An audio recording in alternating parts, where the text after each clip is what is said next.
Vous êtes bien ici? Très bien. Sonia et Mario sont hébergés à la maison Benoît-Labre depuis 1 an.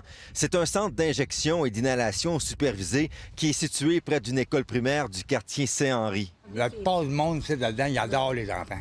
Ouais. C'est plus le contraire. Le monde a une pensée, là, c'est un jugement, à cause que c'est un gelé. Tu peux pas juger quelqu'un qui... On sait pas de l'autre bord de la rue ce qui se passe non plus.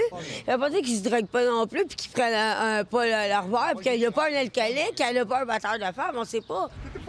Selon des résidents du quartier que nous avons rencontrés, le sentiment d'insécurité est élevé. Le soir, je sors plus, là. Plus ça va, là, regarde, c'est effrayant. Il y en a, là. Il y a du monde qui vient de partout. La criminalité dans ce quartier a augmenté de plus que 800 %. Et c'est quoi? On parle des vols, on parle de la violence contre les personnes, dommages aux propriétés, vraiment toutes sortes de choses, tout ce que vous pouvez imaginer. Il y a eu des gens qui ont été poignardés. En mai dernier, Québec a présenté le projet de loi 103 pour interdire l'ouverture de tout centre de consommation supervisée de drogue à moins de 150 mètres des écoles et garderies. La commission parlementaire pour réglementer les lieux des sites de consommation supervisée débutera cette semaine et il y a déjà des mécontents. Je trouve que les accorder 4 ans pour changer ça est vraiment trop long. Nous, dans le quartier, nous avons besoin d'un plan concret pour sécuriser notre quartier maintenant. C'est de la poudre aux yeux.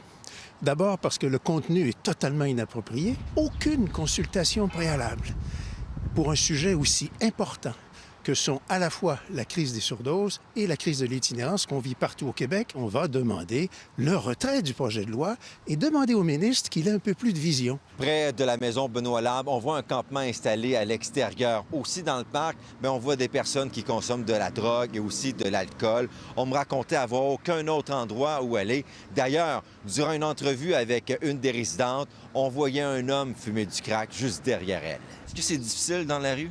Oui. Yeah. Vous êtes une bonne voisine.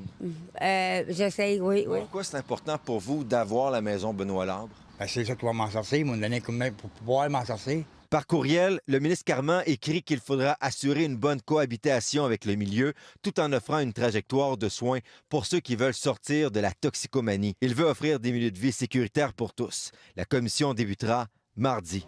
Kevin Crank-Desmarais, TVA Nouvelles, Montréal.